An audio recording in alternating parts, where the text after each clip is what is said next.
400 বছরের ফৌজদারি ইতিহাসে এই ধরনের কোনো দ্বিতীয় কনফেশন হয় কিনা, হলে এর উপর কোনো সাজা হয়েছে কিনা।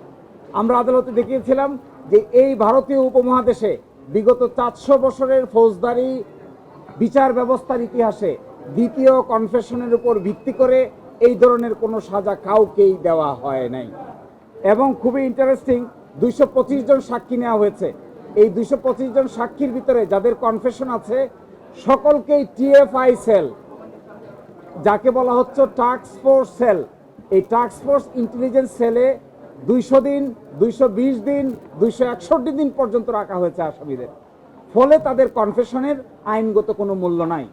এবং আরেকটি ইন্টারেস্টিং প্রশ্ন এখানে আছে, এই টিএফআই সেলে যাদেরকে রাখা হয়েছিল, টর্চার করা হয়েছে যাদের, তারা একজন বলেছে আরেকজনকে দেখেছে, শুনেছে, কিন্তু কি কথা হয়েছে, কি কনস্পিরেসি হয়েছে তার কোনো উত্তর দিতে পারে নাই। ইন্টারেস্টিং হলো বাবর সাহেব, আব্দুল সালাম পিন্টু সাহেব এবং যাদেরকে পরবর্তী চার্জশিটে আনা হয়েছে কায়কোবাদ সাহেব সহ, এই পরবর্তী চার্জশিটের মূল ভিত্তি ছিল রাজনৈতিক বিবেচনা। এই রাজনৈতিক বিবেচনায় তারা বিচার করেছে কাকে কাকে আসামি করলে পরে রাজনৈতিকভাবে দোষারোপ করা যাবে। প্রকৃত আসামি তারা খুঁজতে যায় নাই। আজকে আদালতের সামনে দুটো মূল প্রশ্ন দাঁড়িয়েছে যে মুফতি হান্নানের দ্বিতীয় কনফেশনের উপর ভিত্তি করে কোনো সাজা দেওয়া যাবে কিনা। আদালত বলেছে নো, দ্বিতীয় কনফেশনের উপর ভিত্তি করে কাউকে কোনো সাজা দেওয়া যাবে না। প্রথমটা দাঁড়িয়েছে ফার্দার ইনভেস্টিগেশন যে হয়েছে, এই ফার্দার ইনভেস্টিগেশনের মামলার আমলে গ্রহণকারী আদালত কোনটা হবে? এই আমলে গ্রহণকারী আদালত হয়েছে ট্রায়াল কোর্ট। আইনে আছে আমলে গ্রহণ করবে হলো সব ম্যাজিস্ট্রেট আদালত। এখন দেখা গেছে আমলি আদালত আমলে না গ্রহণ করে যা বিচারিক আদালত আমলে গ্রহণ করেছে। হাইকোর্ট ডিভিশন বলেছেন এইটা বাংলাদেশের সকল সিদ্ধান্তের আলোকে অবৈধ হয়েছে এবং এই জন্য এই ট্রায়ালটাকে ইল্লিগ্যাল, অবৈধ ঘোষণা করেছেন। এবং সকল বিবেচনায় আমি যেটা বলতে চাই, অবশ্যই 21শে আগস্টে যা হয়েছে we all are sympathetic to that.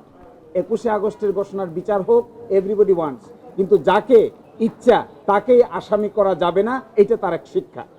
Evidence যদি না থাকে, রাজনৈতিক বিবেচনায় কারো ঘাড়ে দোষ চাপিয়ে যদি বিচার করা হয় তাহলে তার শেষ পরিণতি ভালো হয় না। এই ঘটনা থেকে এখান থেকে শিক্ষা নিতে হবে। আমরা সকলেই তাদের প্রতি অত্যন্ত সহানুভূতিশীল, এটাই হতে হবে আইনের দৃষ্টিতে।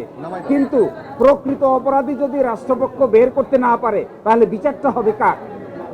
100 মানুষও যদি খালাস পেয়ে যায়, নিরপরাধ একজনকেও আমরা সাজা দিতে পারি না।